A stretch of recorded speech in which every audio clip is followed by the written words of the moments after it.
like we can do a chapter, one chapter. It's an adventure we had up in the Catskills.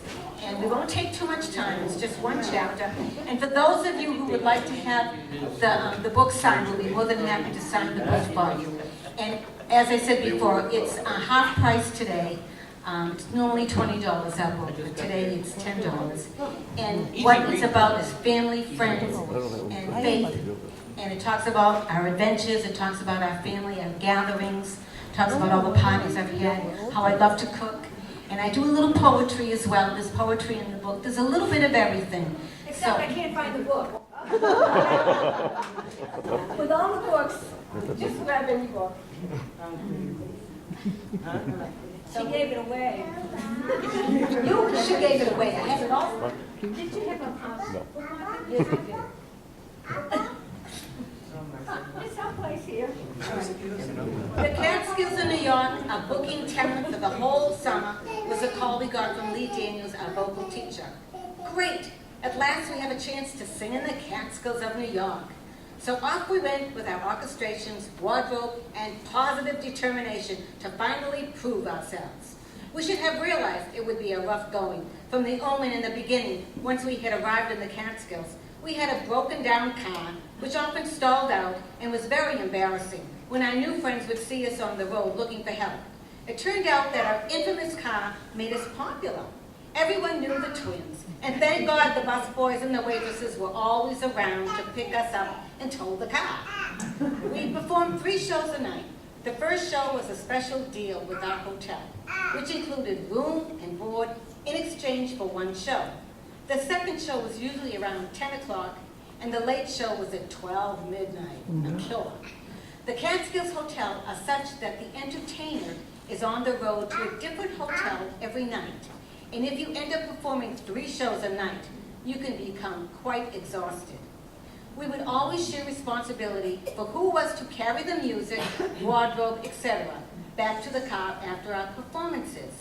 One night after performing 3 shows, we thought the other one had the music, which turned out that one of us put the briefcase of music on top of the car, while the other put the wardrobe in the car. We realized that we didn't have the music with us when we reached the hotel.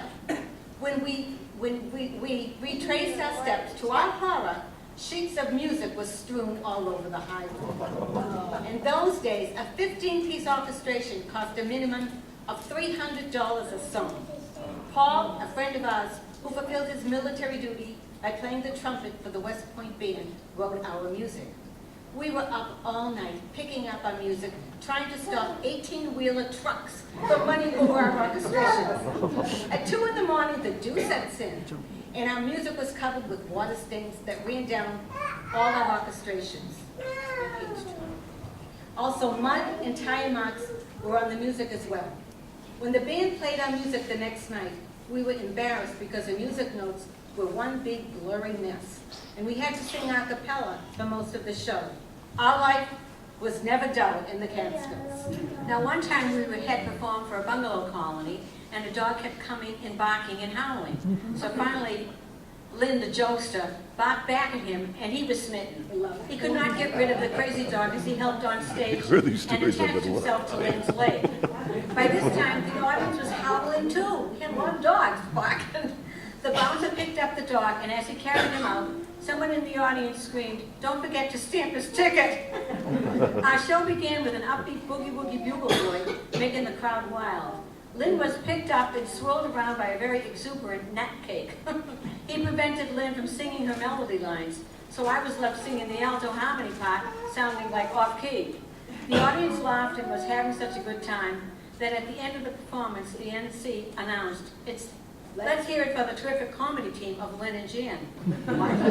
Comedians?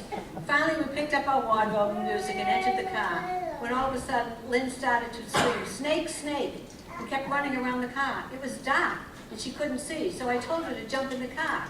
I opened the door, and she screamed, "It's in the car." I realized the so-called snake was a wire attached to our boombox. It was then that we both agreed that the audience was right. We are comedians.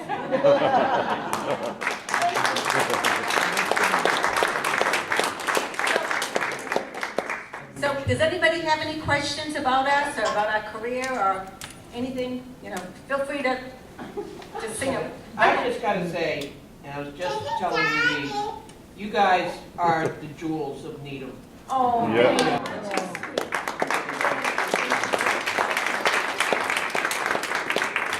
and you are a jewel yourself. I know you work at the food Yeah. pantry. You do I know, wonderful, I know. Sue. You do wonderful work. Thank you for that.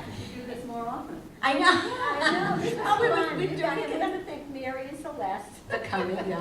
And so, I mean, And all Sue. of you, I can't just pick anybody else, but. I We mean, just want to thank you. all of you. You're a special crowd. You really are. You're all special you. very much.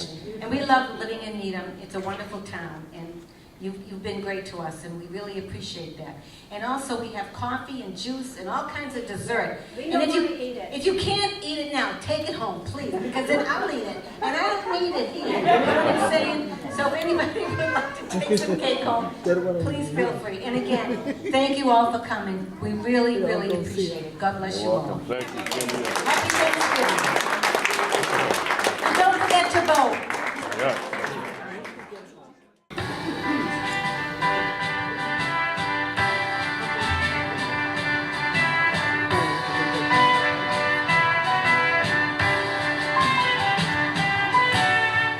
Every man has his own special dream, and your dreams just about